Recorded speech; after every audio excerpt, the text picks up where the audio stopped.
I grew up in a household where certain elements were not there. And this confusion, to an extent, is something that...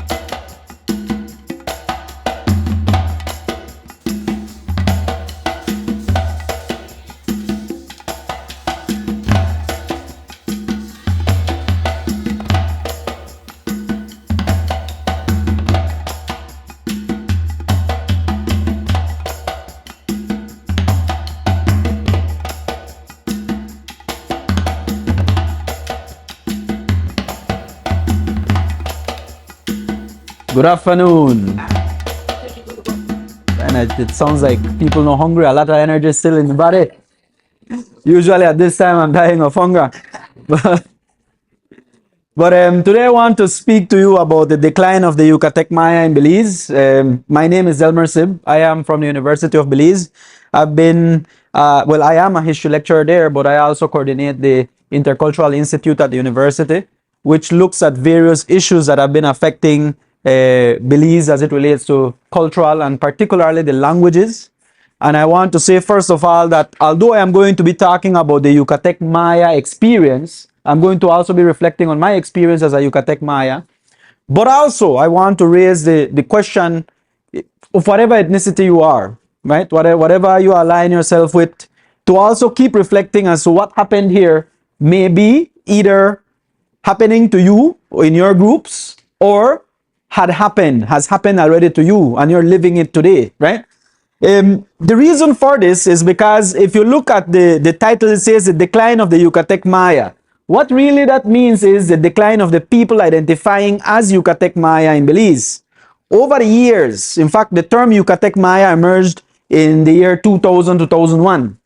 And over the years, that original number, let's say was at 3,000. Over the years, instead of growing as the natural progression should be, that number has actually been declining over the years.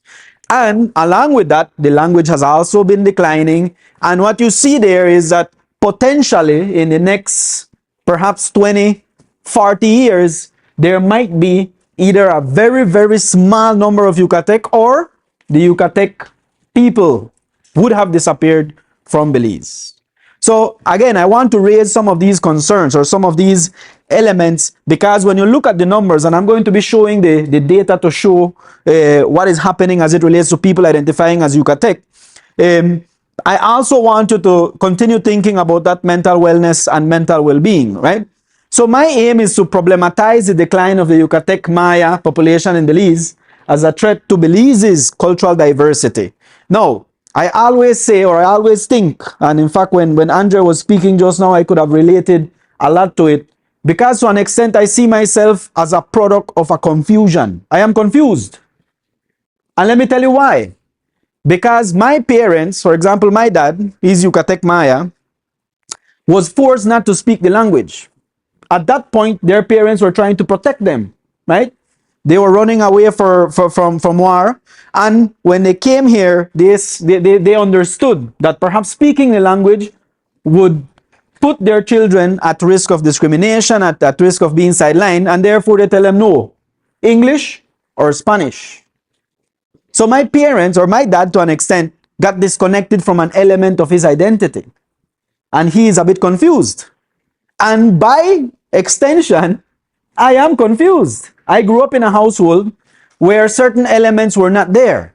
And this confusion, to an extent, is something that is punishing me, yet, to an extent, what you see is that there are people who still question, well, you don't speak the language, therefore you're not Yucatec. Is it confusion or? I think it's more confusion. It's more confusion because, for example, just to give you this example, right? I say I'm Yucatec. I can't speak the language. And the moment I say I can't speak the language, then they say, well, you're not Yucatec. You can't speak the language. And what I am trying to say here is that is contributing to this. Because if you keep saying, you keep telling the children of the Yucatec that who are going through some of these cases that they're not Yucatec, then they begin to identify as mestizo. And that is what is creating this decline. Because what you see here is that the Mestizo group is growing and the Yucatec group is declining. So I hope to show some of these elements as we go along.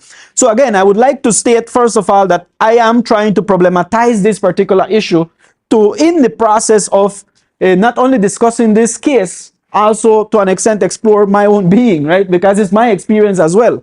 So what defines us as Yucatec? Can I be Yucatec? And perhaps that's a question that I want to put forward. Can you be Garifuna? Can you be Yucatec? Especially the people that are that are mixed, of mixed heritage. Because at the end of the day, this is all about self-identification. But at the same time, if there is a breakdown in transmitting knowledge, if there is a breakdown in transmitting language, if there is a breakdown in the community, because that's what we're seeing in many of these communities. That's why I asked the question. If there is no connection to that spiritual element, how can we connect? Right?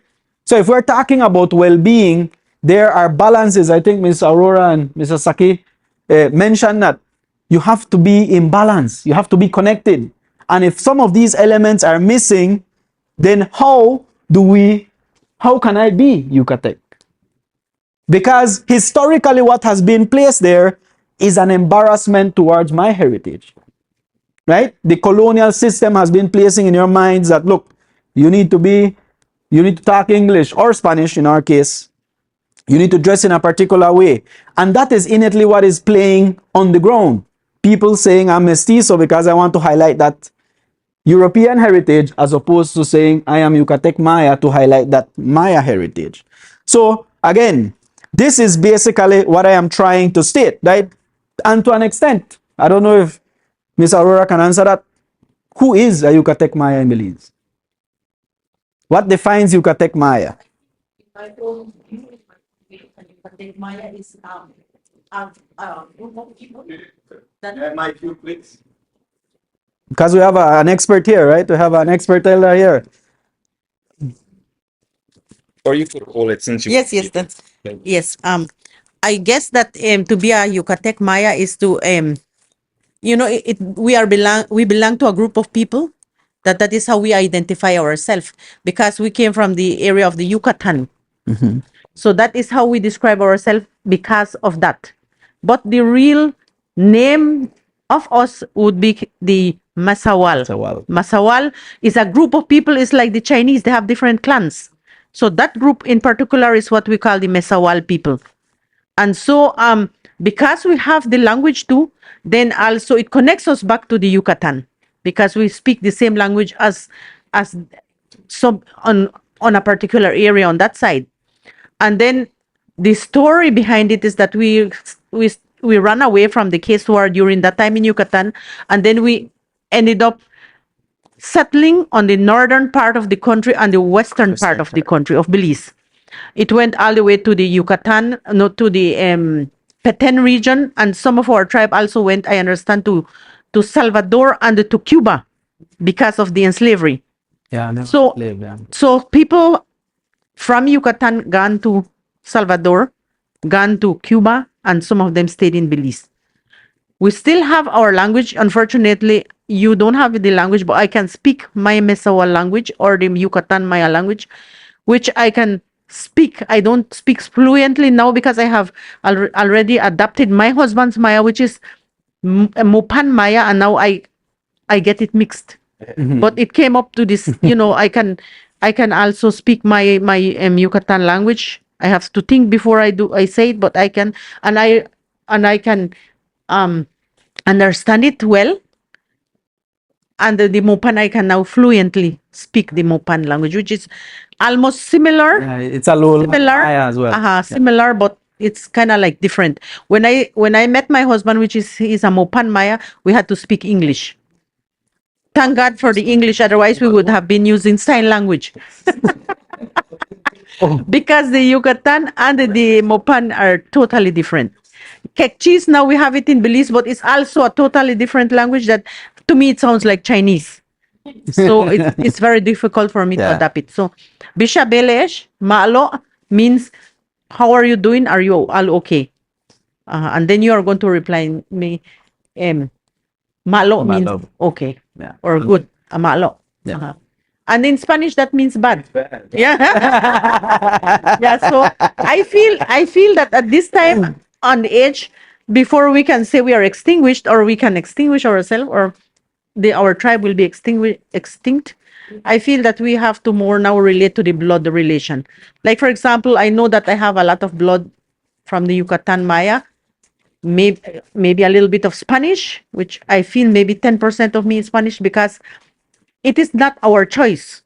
When the invaders came, the Spaniards came to the Americas, they indoctrinate us and they force us to be into their religion, which is Catholicism. We didn't have any choice. It was not our choice. And I've been like researching a lot of my history behind, and I feel that even the word chingado in Spanish means that you it's a bad word, that means that they rape our ladies, our mothers, our grandmothers, and that is how we became mestizos now. Yeah. So on, we didn't have any choice. We don't have anything to do with it, but we have to accept ourselves the way we are now and try to go back, And perhaps that's the back- call with this presentation, because when you say a decline, and what I started with was, look, 20, 40 years, there might be an issue if this trend continues. So we have to do something. And part of doing something is also saying, look, I am Yucatec. I am self-identifying as that. And it's okay if you can't speak the language. There are ways that we can revitalize the language and reconnect. There are ways that we can learn from elders where we can reconnect with this heritage and say, look, I don't want that in 20, 40 years, this no longer exists in Belize. I want it to be an important aspect of Belize. And that's perhaps what I really want to get at with this presentation, right? So, as I was mentioning, and thank you, Sarora, thank you for welcome. Thank for you, the- Atu. for those comments. Please give her a round of applause. I think that's very important. In fact, one of the biggest messages that I get there is the elemental aspect of one, the place, right? It came from Yucatan, and two, the language. Language seems to be a central element of identity. And in this case, again, I do not want to cast a homogeneous understanding of Yucatec Maya identity. Just to be clear, the people that came from the Yucatan area into Belize were from different tribes, different groups, different clans. You have the Kokongs, the Itza, and you have other groups that were migrating, right, because of this war. In Belize, as of 2000, there was this term coined Yucatec Maya because of where they came from. So even that, we didn't have a choice. So we're Yucatec almost because the state decided Yucatec is going to be the term, and that's it. But as we rightfully said, many of us identify as Masewal, right, which is one of the groups that migrated. So I don't want to say that all Yucatec are the same, because if you go north, the expressions of being Yucatec is different. If you go west, it's very different as well. You see some elements that are similar, but you see differences as well. I also want to say that some of these aspects of identity have eroded at different levels, at varying levels in different parts of our country. Yes. In the United States, they have a term called octoroon. So that means if you're 1/8 African descent, then you're still considered to be black. Okay. In the United States, there's a term octoroon, and that means if you're 1/8 from African descent, you are considered black. Yeah.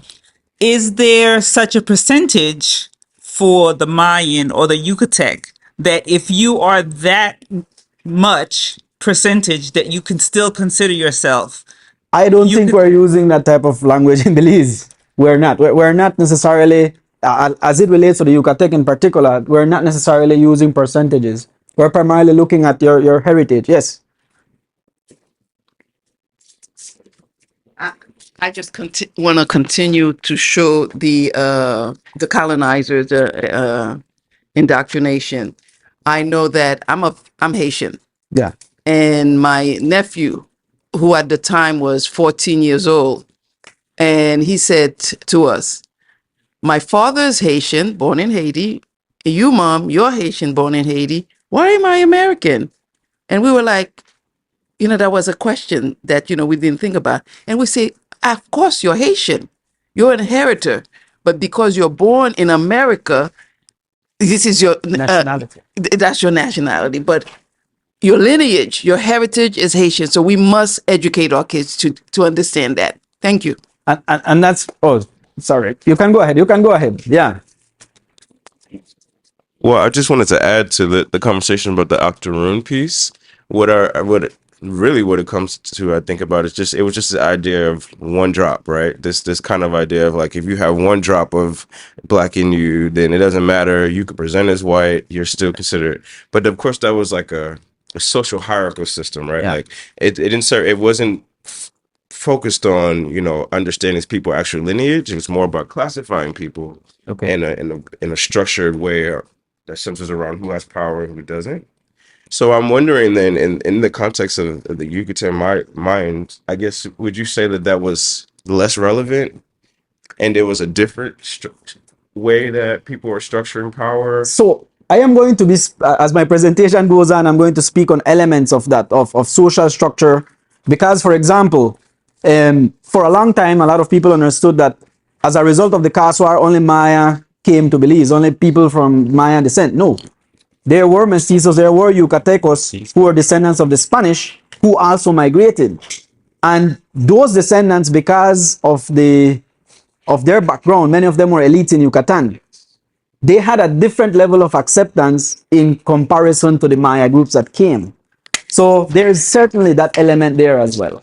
So, but again, this presentation seems to be going alone. I'm not sure what's going on with it, but it seems to be programmed with us. Yeah, it's just moving. But yeah, maybe there's a timer added to it. But one of the things that I wanted to highlight here is that when you look at one of the books that relate the story of the Masewal, right? Don Alfonso Zul from San Antonio wrote a text about the impact of the Caste War on the people and how they migrated, right? And he shared that in his oral history accounts, he went to interview elders from the community of San Antonio, Cayo. The Batabs of some communities implemented a tactic that was very intelligent and efficient.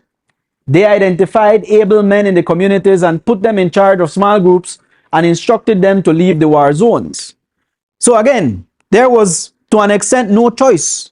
They were fighting to survive. And therefore, their leaders were choosing families and were choosing men to lead these expeditions into different areas, to settle in different areas so that their group of people would survive. And this is something that is important because, as you can see, they are being disconnected from their land. And if you know about indigenous identity, that's something that is crucial. They're being forced to run away. So you could imagine, even if you look at a different lens to it, you could imagine how men must have felt, and even masculinity elements there, right? You're having to run away.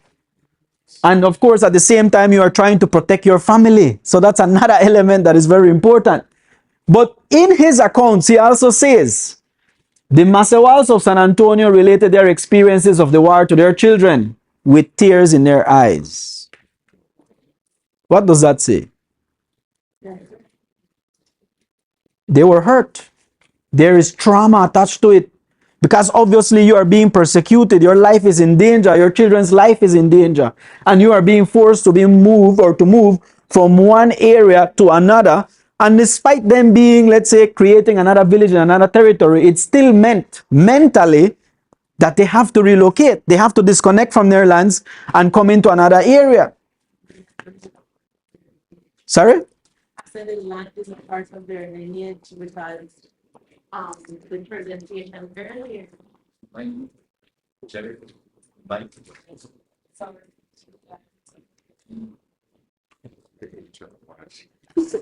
I was just saying that the land is a part of their lineage because from the presentation earlier, a lot of their rituals and a lot of their spirituality surrounds their forest areas and things like that, where they have specific places where they perform specific prayers and rituals and things. So having to move from somewhere where it's been generation of life there and having to come to a new place where you don't even know if you will have that type of setting. That's traumatizing. It's scary. It's But something that is very important there is, isn't that the same story that the Garifuna went through? yes.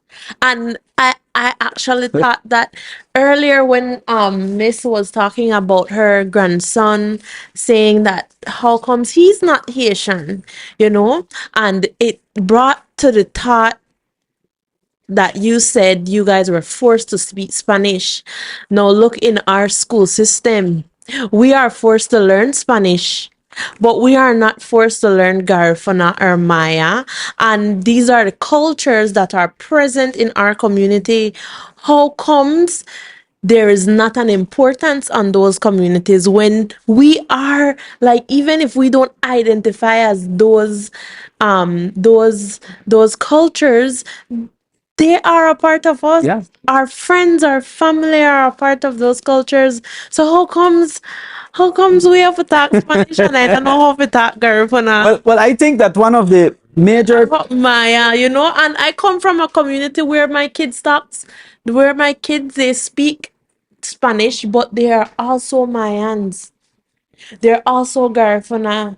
Sort of like I feel confused myself as their counselor, not knowing how to yeah, communicate with them in their language, yeah. you know? But yes. So we have one more comment because I've just moved like a couple slides. I've just moved like a couple slides. Yeah, because I think the discussion is rich. I really like the interaction here. But I guess what I am trying to reach at here is that look, there was depression in that story. And as much as some of them chose to share that story to their children, some of them chose to protect their children and not share that story. Now that creates two things. One, good, of course, you are protecting your children, but also it begins to create a bit of disconnection, right? It could also lead to that. In this case, there were some elements of protecting the children, right? There were some elements of not necessarily wanting to share this trauma, because obviously I think of myself. Hearing my mom say a story as such and cry will obviously be traumatizing for me as well. So there were some elements of that, although there were also elements of people saying we need to share our story. And to an extent, what you see here is that looking at sharing that story was something that is important. And again, they were running away from persecution. Part of that implied that either they changed their names by choice to hide their identities. So there are records in the archives where some of the surnames are changed by them because they do not want to be persecuted, but also B, that because they are being registered in this settlement, their names or surnames are not well understood and therefore miswritten in the records, right? So for example, I have a friend that is Howe, Howe. I think he went to register, his uncle went to register his son, and they spelled his name Howe, Jau. So now they are Howe, Jau. Totally different name, right? And that, what I'm trying to say there is that that name carries an identity with it, right? That's something that is also very, very important. So one of the other things that is important here is that language begins to shift, right? You begin to shift in language. You begin to face the pressures of this new setting where English at first, well, actually still is the only language of instruction in any school. In fact, I'm speaking to you in English. Therefore, you are forced to assimilate into English. And one of the problems with our education system, and I think it's still very present, is that they would say, yes, man, you can speak your language, but you can speak your language to speak English. In other words, it's used as a medium when it should be used to sustain both of them, which is what you just mentioned, right? So in this case, all of this began to eke into the identity of being Yucatec Maya in Belize or being Mayan in Belize, because little by little, generation by generation, language begins to decline, identity begins to decline. But what also goes along with that is the knowledge that people have. the connection to the land begins to change, right? For example, one of the things that I asked just the other day, I met an elder and we were talking, and I said, "Did you practice fahina?" He said, "Yes, we used to practice fahina." So why did it stop? Well, no, fahina used to mean that our whole community come out and clean, but we didn't really have that individualized mentality of this is my property and I fence it. Now, we can't do that because people just think about cleaning their fences and outside. So that's an element that you see there that has changed. Our cultures have changed, but it also contributes towards breaking that element of community. How do you maintain community if you have that mindset of individuality? So that's something that is a bit deeper, right? So as I was mentioning earlier, right? As I was mentioning earlier, you had different groups of people migrating, right? You have the mestizos and Yucatecos in this case. Please, we are talking about, when we use the word Yucatecos in this context, it means the descendants of the Spanish who migrated from Yucatan. When we talk about Yucatec Maya in Belize, it's a different concept. So please make note of that, right? In the Yucatan, when we talk about Yucatecos, we are talking about a specific group, almost like the Creole group, right? In the context of Belize, when we say Yucatecos, we're talking about the Maya groups, right? So in this case, the mestizos or Yucatecos came in, they began to settle in some of these towns, as I have mentioned earlier. Some of them came with higher positions, they had wealth, right? So they were able to settle in some of the towns, began to create businesses, and most importantly, many of them were Spanish speakers. So what you see here is that they had a greater acceptance in British Honduras, and many of them were actually able to maintain relations with the British quite well. So they were in the towns. On the other hand, you had the different groups of Maya. So for example, you have the Icaiche Maya, who are also known as the Chichinha Maya, and also known as the San Pedro Maya, as well as the Santa Cruz Maya, coming in and settling in various villages. So now think about this. In town, they speak Spanish, and Spanish is very much accepted. In the villages, you're speaking Yucatec Maya. You want to go to the town and perhaps access services and so forth. In the town, if you speak Maya, many of them would have faced discrimination. Therefore, in order for you to survive, you either speak Spanish or English. Right? And what that begins to create is that at home, I am a dad. My son needs to know English or Spanish, because those are the languages that A, will allow him to access services, or B, have the greatest economic returns. Right?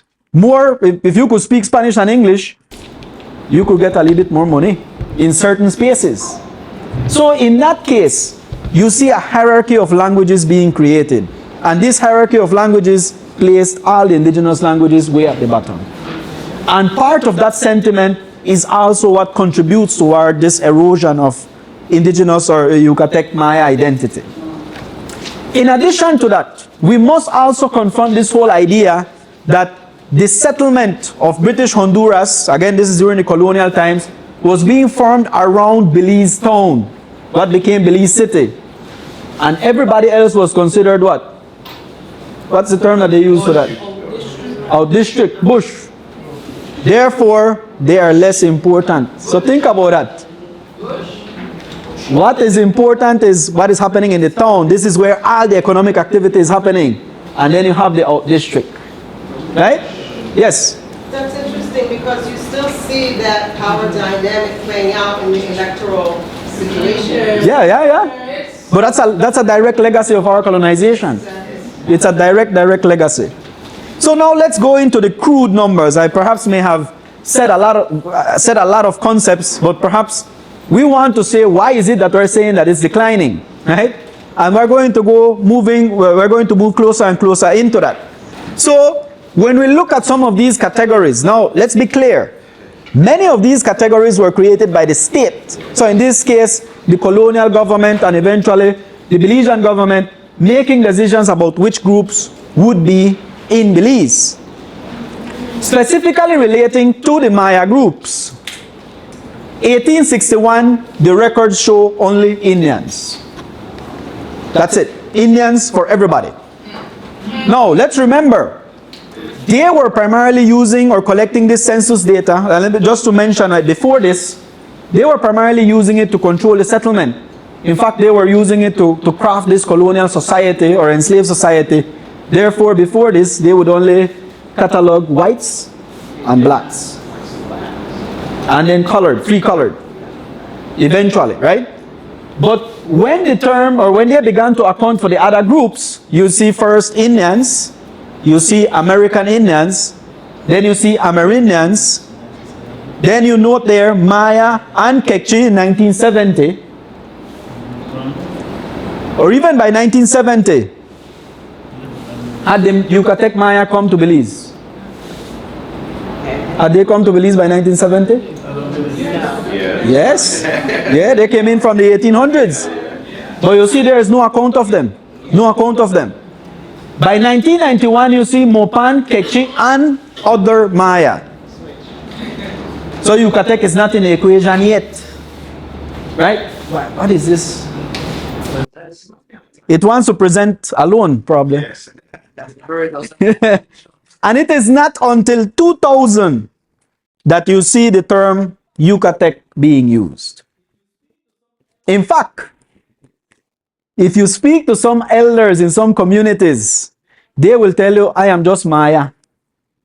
Because they understood Mopan to mean Maya. Right? And others would say, I'm Kekchi, because those were the terminologies used before. Right? It is not until 2000 that the actual term Yucatec Maya comes into the census data. Is that new to you, or is that something that you knew? Yeah. Why would it? Because obviously it's always. Because people were advocating. But it's going to benefit the state. They make decisions that benefit some. So what is the benefit that the state gets now? Right? Well, I think the terminology Yucatec was a result of advocacy. Okay. So it was a result of advocacy in saying, look, we are not all the same. Right? The Yucatec heritage was definitely something to point out. Because if you look even today, not to say that we are divided, but the Kekchi experience, the Mopan experience is different from the Yucatec experience. There are differences in our experiences and the way of life and so forth. And that was not being captured. So in this case, you note here that some elements of it is a result of external definition, right? If you look at how the state was defining people, they were first just, in fact, the raw term that they used first was Indian, which is not something that we accept. In fact, the Yucatec Maya used Masewal, the term Masewal, to defy the term Indian. We're not Indians, we're Masewal, right? To anchor their heritage. And what you see there is that if you look at some of that census data and that historical data, it shows you quite clearly the state was not interested in including everybody.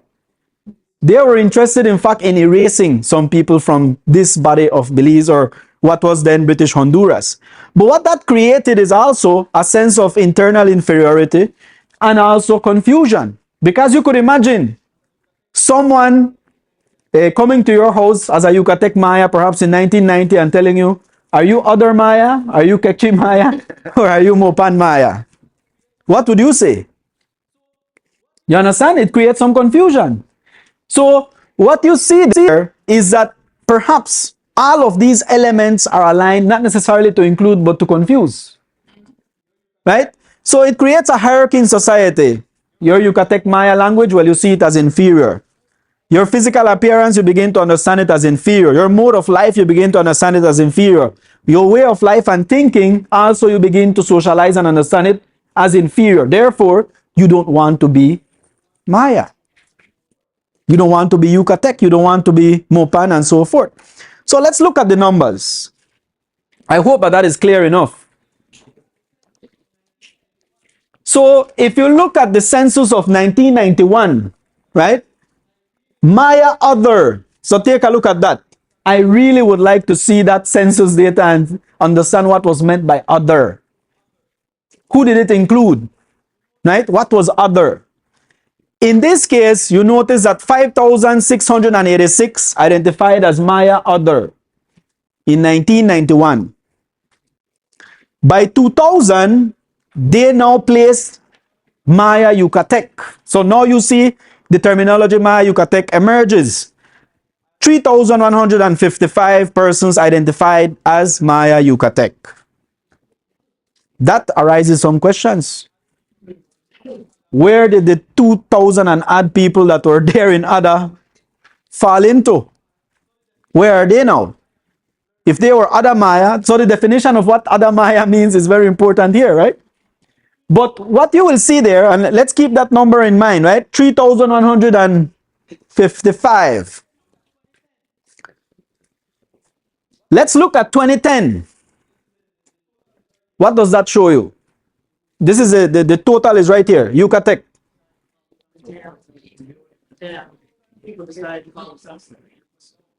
2,869. It went down.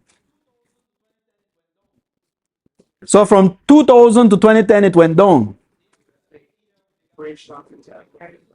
They either began to identify as someone else, they began to intermarry, and therefore they decided to identify as someone else, or their children began to identify as someone else, because the natural progression would have been an increase. Even if it's by a 50, it had to be an increase. Right? But now what you see occurring is, look, I have Yucatec Maya heritage, but I speak Spanish, therefore I can't speak the language, therefore I'm mestizo. You understand what is happening? And that creates that confusion, because if I am unable to speak the language, that's one core element of the identity. And if I miss that, then I say, well, I can't speak it, although I have Maya heritage, I am mestizo, I mix. And Spanish is associated with mestizo. Right? So this is something that is a phenomenon that is actually becoming more and more prevalent when you interact with some of these communities. Delmer, is that a culture? Is that just among the people, or statistically? What do you mean? Like the statement of I identify, that's among the people, but it's reflecting itself in the statistics. Because there are shifts occurring. Like for example, I can speak fluent Spanish, but I can't speak Yucatec. But I identify as Yucatec. But some people will say you're not, because I don't speak it. You say That I am. And my job in this case is to raise the alarm to say, look, just like I am going through this, many of my age group and the ones that are coming up are going through the same thing. And if we don't change our mindset about it, we will disappear. Right? Yes. If you're showing a disparity, a reduction in numbers being tempted all over a decade, what were the political systems in place during each of those times when that census was taken?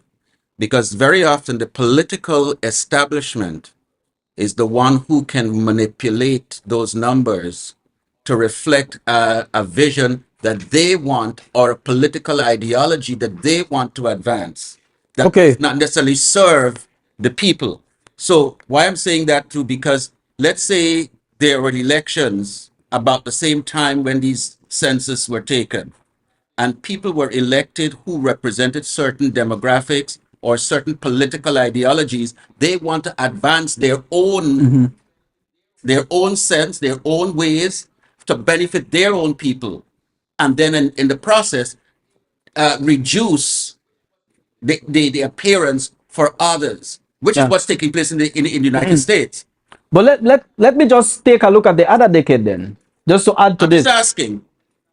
I am not sure if there is a correlation with the political sphere as it relates to this data. There's definitely challenges to this data. Definitely. For example, the census of 2022, there are many people saying, look, there's no way we only have 2,160 persons being Yucatec in Belize. No way. No way. Right? Which is true. But why is it that you have in your communities people saying, I am mestizo instead of Yucatec? Which is also another factor. You understand? Let's just take a look at this one. Reliability No. and the trust and reliability of I agree. I agree. But as much as it may not be perfect, it provides an indication. And that's really what we're counting on. Because if you look at this, right? If you look at this, by 2022, you begin to see that there are declines. Total population in 2010 and then in 2022. It's going down. and that's not And the speakers are going down. See, you have 36 population less as opposed to 2010. And then for some reason it's not showing here. But if you look at the amount of speakers, some of the numbers are a bit rough. 696 speakers less. Less speakers means there will be less people identifying as Yucatec. So that's really the problem. We are not sharing the language.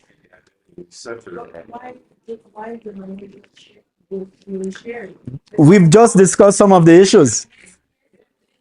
So some of the issues, but one of the main issues,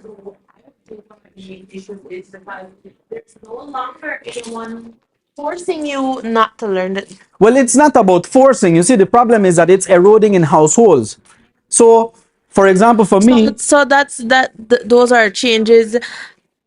The reason why I'm saying this is because from your presentation, it sounds more like we're STEM, but families could do that at home. but families are a product of the system. Yes, they are a product of the system, but they can also And that's why it's important to look at this, because we're trying to tell people now, look, you have it in your hands. Like, for example, in my case, I am making the conscious decision that my son learns the language because I didn't get it. I am trying to, but unfortunately I have so many other things going on, but I am trying to learn the language, and that's a problem. Exactly, that's a problem. Yes. I wanna piggyback with what this young lady. Excuse me, I go. What's your name? No. Iman. I wanna give a little feedback. Okay. Yeah. That is, as he said, and you're right on track. Like I told you, you're a very important person, right? You're right on track. We got to see there's the system. You got to remember that we're all, even us who here, I'm Haitian, we know, okay? There's a system in place that want to indoctrinate us, that want to erase us. So your question was why? It starts with you. It starts with every one of you. You got to take up the mantle. That's what he's doing. He's educating us. He's making us aware. This is what Ancestral Institute is doing. We're bringing to you guys, but then you guys got to bring it home and bring it to the community. Okay. Yes, I also wanted to include that how I was ashamed even of myself at first when we were growing up. We don't want to speak the language because when we go to the market, everybody calls us Waruleos at that time. What is the name, sorry? Waruleos. Warulejos? Waruleos. What does that mean? That's a term in Spanish that means wild pigs. Wild pigs? Yeah, wild pigs. Wow. That's a And you see? yeah. That's right in the market of San Ignacio. So my father, for that reason, he made sure that we learn Spanish besides the Mayan. And so my mother always speaks to us in Maya. We go to school, everybody speak Maya, and that's how we learn the Maya language. And then my father at home, he speaks with us in Spanish. And then at school, we learn English, which I had a very hard time learning English at school. At one point when I started school, I was like, traumatized. I was like, forced to learn this language because we didn't have any choice. At the end of the day, I learned English. And then when I got married, now I learn another language now, which is Mupan, and now I have my Yucatan language. So far, I can speak 5 languages. See? So that's the way to go. You have to speak all the languages. Plurilinguality is important. And for me, the dress code, we have 3 types of Mayan groups in Belize. We have the Kekchi, we have the Mopan, and we have the Yucatan. And I always appreciate my tribe, which is from the Mayan background. So I feel myself as a modelist Sometimes I would dress like a Kekchi. Sometimes I would dress like a Yucatan. Sometimes I would dress like even a Garifuna, you know. Sometimes I would dress, you know, like a Yucatec or, you know, like the other tribes. So for me, I feel good dressing in all this. I don't feel any way in my dresses. I feel the same person. Once you start to appreciate and to learn who you always feel good about yourself. In 1981, I started, and the thing that made us aware of ourselves is I became involved into tourism. When the tourists come to Belize, that was in 1981, after the independence of Belize too. When Belize became independence, it was an important part of Belize because then that identifies you as a country and as yourself. So 1981, we became independent, and so that is when we started to become recognized as who you are. That is why in the census there, I think in 2000, that is when the 2000, yeah. Yucatan Maya started to Yucatec come out. Maya started. Before that, we didn't exist. I guess even we were called English because at that time we were English. So that is when we started to, you know, like sprout out, but we were here from the older days. And so when the tourists come to Belize, the first thing that they ask us, where are all the Mayas? We tell them we didn't go nowhere. We are right here. We didn't die because they said they go and visit the Mayan temples and nobody's there. So they said Maya disappeared from a long time. In the books, they wrote that how we disappeared. Only in 2012 is when again the world knows that we are still alive and we are still here. Now, 2012, the end of- that's the coming back of the Mayas for them. Yeah, so that is how we became aware of ourselves. And then most of all, you know, there's one story I wanted to share with you all, which I was a little puzzled when I heard this person, but I think she was more correct than me. For example, the word Maya. We all have to share this for everybody because word Maya is adapted to us. You know, we would recognize ourselves more like Mesawal than with the Maya. Now you tell me I am a Maya, you tell me I am a Maya. Everybody say we are Mayas. But what does that word really mean in English? Yeah. That word means no more. And that is what they adapted for us when they discovered the Americas. When they come, they were asking for more of our treasures. And we said, no more. In Maya, we would reply, Mayan, Mayan. And so they said, oh, that's their name. So that's how they adapted us, their name. Mayan. No more. We don't have no more richness to give away. So everybody now call us Mayan. That is not our name. But now if I say I am not a Mayan, you will tell me, why are you not saying you are not a Maya? Are you ashamed of yourself? Because you tell me I am a Maya. So I had this experience myself one day in my gift shop. I had a Kekchi woman coming to visit with an American woman. So this American woman went around visiting the place, and then this Maya Kekchi woman came, and I was conversing with her, and I asked her, what type of Maya are you? She said, I'm not a Maya. Which for me, it blew my mind. I said, but why would she say she's not a Maya? I tell her, but you don't look like an American. But she said, but I'm not a Mayan. And then when they went away, I asked my husband, why would this lady say that she's not a Mayan and she's an indigenous person? She's a Kekchi. But she said, she as a Kekchi person, you can't go and tell her she's a Maya because she knows she is not. She is a Kekchi woman. Imagine, I was traumatized almost when she tell me I'm not a Maya because I am like thinking in the outer world, but she herself knows she's not. So you see the levels she knew her of the identity. state. The levels of the state. That's the example that I want to share. That I think it's very important. Can I say? We go back to the lecture room. At the lecture room. You know, this is very interesting, and you kind of inspired me, Antoine, as well, because one of my elders, I actually made mention of him over on the other side, Canon Val. He has passed on, and he said, sir, you know, what makes a Garifuna a Garifuna? Right? What makes a Chinese a Chinese? What makes a European? Right? So his conclusion was, you have Chinese, you have European who can go in another country and they adapt the language, right? So it is this is my understanding from what he taught me, right? Our language defines who we are for the most part. Right? Also, I have observed here in Belize, we have a culture in the Garifuna, in Garifuna where I lived in the States for a bit, and my elders would tell me, if I'm talking around you, let's say my sister, we're talking, and you are present, a Hispanic person or a Creole or English person, they would caution me, you know what, speak in English so they can, or so they don't think you're talking about them. Right? But in other culture, they you know, they don't consider it. We go around the Chinese and right around, you know, and it's their culture, I admire it. We go around other ethnicities, they speak their culture among themselves. They don't care who's around. Right? Aspect of respectability. Right, exactly. But we were taught that we should just speak the language that is common. Right? But as I close off, even in school, my generation, they were telling us straight up, you can't talk that, not in class. Our ancestors, my mother, my father, they were disciplined for talking Garifuna in school. Right? So it's interesting, and yes, the government has a lot to do with that as well.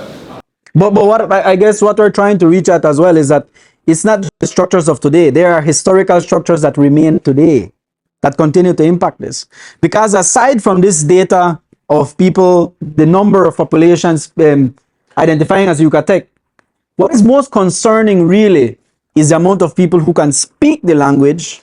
And when you analyze the data set of age ranges, it's really sad. It's really sad.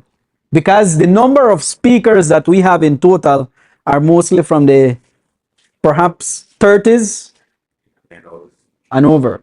In fact, for Yucatec, as it relates to language, the number of 0 to 4 is less than 10. They couldn't even account for it because there is so little happening.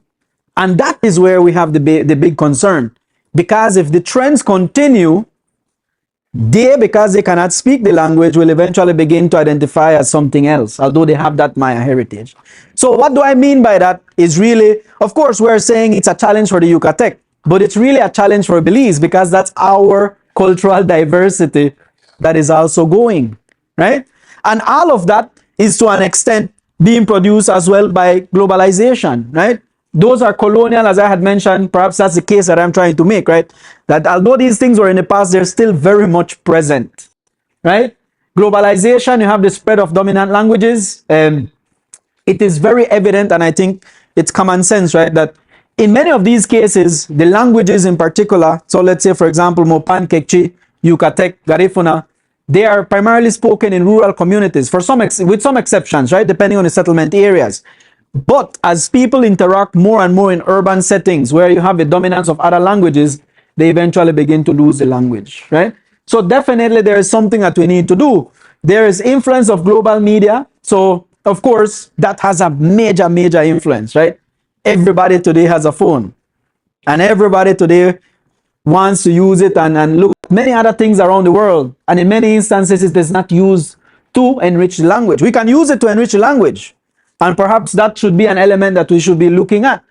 There is a lot of pressure for assimilation, as Ms. Aurora mentioned, right? That word that was mentioned, can you repeat it again? The word that, warulejos. That's not a good word that I would want to be tagged as. And if you don't want to be tagged as that, you don't speak the language, you don't try to show who you are. So it brings that sense of inferiority. What is it? What does it translate to? Wild pigs. In fact, there are other terms. I've interviewed people from Orinjoak and they say they used to be called inditos. Not Indios, inditos. Inditos is an addition. In other words, inditos is not a term of love. It's a diminutive, yeah. You're less. You're less. So they began to, again, they're trying to protect their children from that discrimination. Speak Spanish. What is their own people doing that? Well, there are some cases where it happens. If I Yeah. know who I am, then I'll embrace my culture. but I won't pretend to be someone else. Yeah, but you Just see, to be to a certain level. Because if all of us who are keeping at a certain level, then if all of us come together, then the Yucatec Maya will be to the other culture. yes, but you see, for example, and this is just an example. If I go to a government office and I speak my language, let's say I want to register my son at the registry, and I come and I speak Tzib, and I feel discriminated because that person I say, well, wait a second, you have to speak English here, you're in Belize.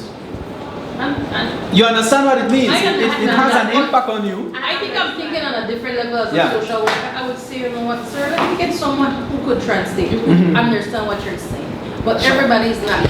Yeah. But speaking on a social worker level, that is what I would have done. That's what I would do too. And But you it's see, totally the- human. But we are saying the structure that is in place.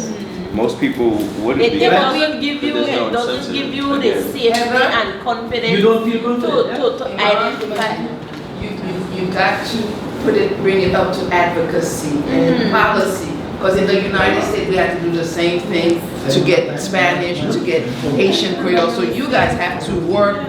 The young one, I'm letting you know, advocacy, gotta do the work. Education. Education to movement, to advocacy, to policy changes. It's a lot of work, people, I'm not gonna lie. First you have to survive. You have to survive first. And before you survive. Because if you sit in your feeling, the emotion, Right. you're just gonna talk, but you gotta talk movement, get the people together, go on social media, get people to sign petition.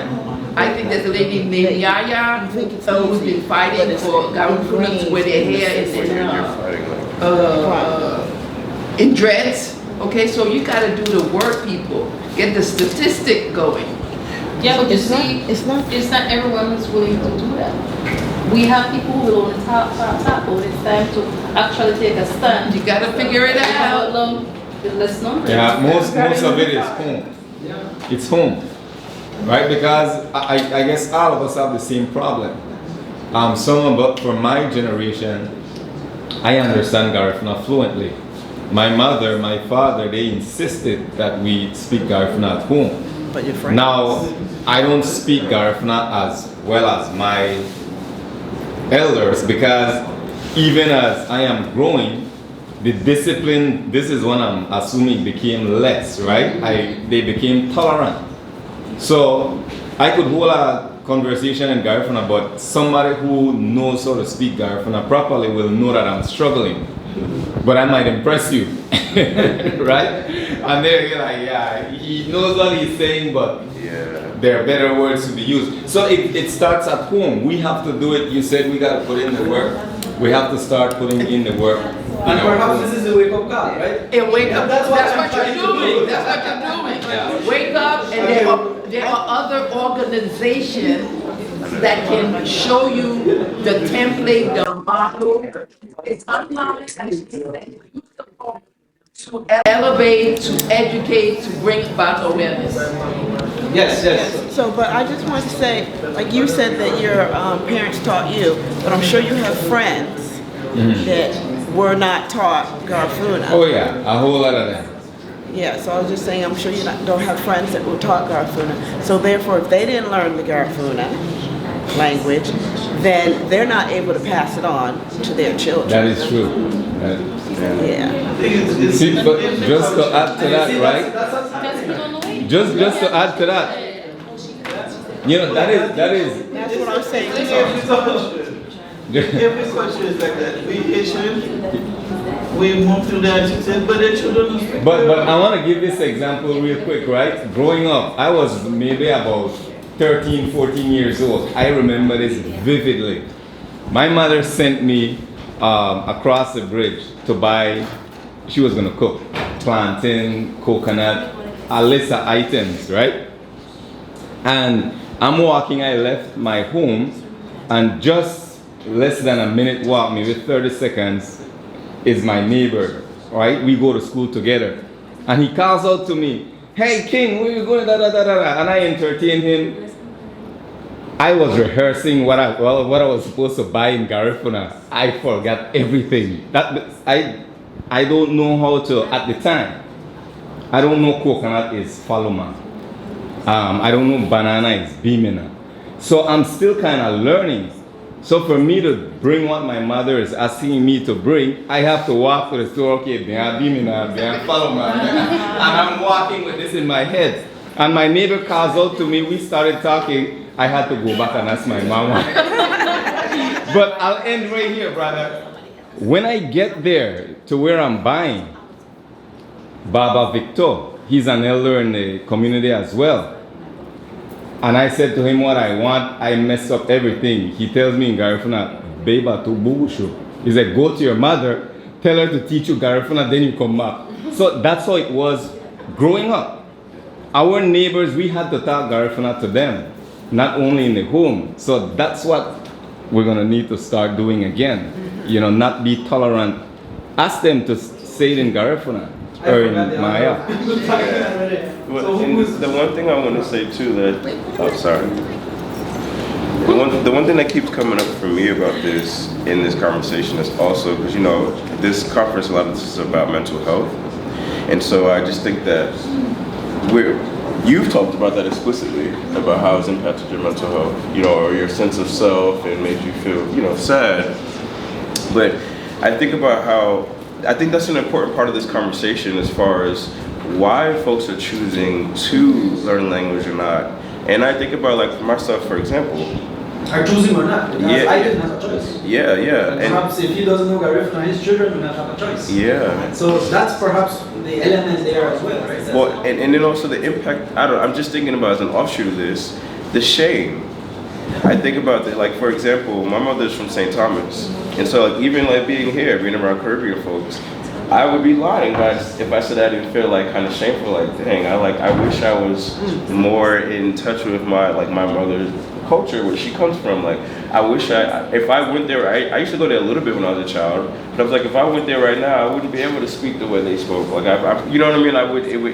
I wouldn't be able to engage in the culture in the way that I would think that I should be able to, as, you know, as an adult, as a grown man. And so there's a part of that there's almost a sense of loss that you don't actually ever really get to articulate.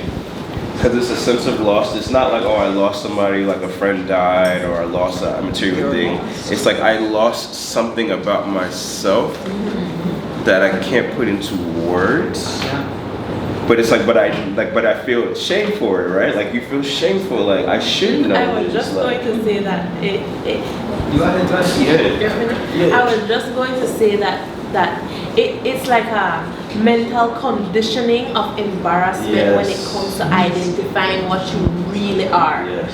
And Because I just said, oh yeah, I'm Caribbean. Like, oh, I'm Caribbean, but then I can't. Why do this? I do that. How do I demonstrate? Like you said, how do I demonstrate I'm Caribbean if I can't the more speak your it? presentation go along, the more I understand why you use the word confusion. Yes. Because it's almost as if I'm embarrassed, I'm confused, I'm ashamed, but why I feel this way? Because I'm not supposed to feel this way. This is who I am. I didn't do anything wrong, or exactly, I didn't lose anything. So like, why this feeling I have to identify me? And that's precisely one of the messages that perhaps I want to share. Because to an extent, as I mentioned, I am a product of this confusion. Because I don't know where I stand. But at the same time, sometimes people telling you you are or you're not adds to the whole shape, adds to the whole confusion, right? Because you're trying to assert something, and at the same time, when someone tells you, well, you can't speak it, therefore you're not. And what that creates is that, and I am just speaking as a case because it's my generation really. It's my generation and those who are coming after me. Because if we keep saying we want a pure language, for example, a pure Yucatec language, and you say, well, you can't speak it, although you're trying. And say, for example, Ruel was saying, well, some things I could say, some things I kind of mix it up, right? So if he would have someone saying, well, look, Ruel, continue, this is the word that you use, blah, blah, blah, then that's good. But if someone comes and tells him, look, you said it wrong. Not correct. Yeah, go back and do it better or something like that. It shames you, it adds to the shame. Yes. You understand? Yeah, because I'm trying, but But in his case, that shame could be two-sided because for one person it might push them away from learning, but in his case, I bet he gonna ask mama. Oh yeah. No, but and one more important thing, Delmer, each and every one of us, I don't know for the Quechua language, for the Spanish maybe a little, but with the Garifuna, there are certain things you just cannot say in English. There's no translation. Right? And not only that there's not a word for it, The culture. but apart from the culture, Garifuna, a lot of words, they're based on feelings. So if you don't know what that word means, even if I tell you what it means, you're still not gonna get the same sentiment, so to speak. And I would argue that's Right? part of the culture. Right, which is part of the culture. Like English, they don't care. They don't So care. I know you got to share, but for Like in example, English, right? they don't care about those emotions. Like, One that's thing not- that we're losing. Yes, that's how they train us. Yes. Because it's through language. That's what he said. Language is our identity. Whereas Yes. like There's a story I want to say. you care about in emotions in your Africa, culture. Yeah. You in have words Africa, for there it. was Yeah. Which they don't care about. and there was a Westerner that came, and the king said, "I'm inviting you to a ceremony tonight." And the translator told the Westerner, and the Westerner, "Well, I'll try." And the guy was like, I don't know what that means. See, and the thing is, right? See, and I'm so grateful for this event because, like, here in Dangriga, I guarantee you go on the streets. We're in the month of November. I'm looking for a younger male person in here. No, okay. "You left." Yeah, they left. So let's say you're my brother, you're a Garifuna man. I'm 30 years old, you're 16 years old. I could say to you, Namule, which I say a lot. If you hang around me, you'll hear me say the word Namule, as long as it's someone that I'm talking to that's younger than me. But today, our youths, they could be 10, 11, 12 years old. And they will look at me and call me Namule. I feel so disrespected. Oh, yeah. No, I really feel disrespected. You're like, what And is talking to? it means my little brother. Right? Yeah. Like, what do you want, Namule? Hey, what's happening, Namule? Yeah. You can't tell me. I can say Namule. So are you calling me Namune?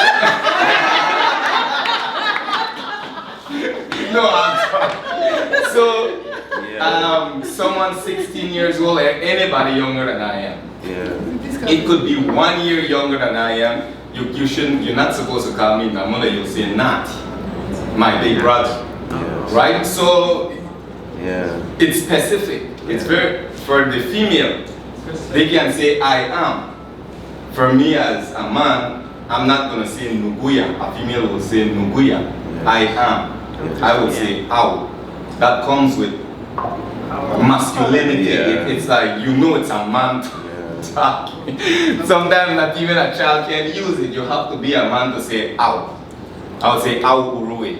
Anybody that is a Garifuna who hears that, they know it's a person of authority or a man speaking. Right? A woman would say Nuguya, or a child would even say Nuguya. So this is so interesting. There's so much of it. Hang on. Hello. Here's what we hang on a second. Delmer, here is what we're gonna do. Yeah. This is such a rich conversation.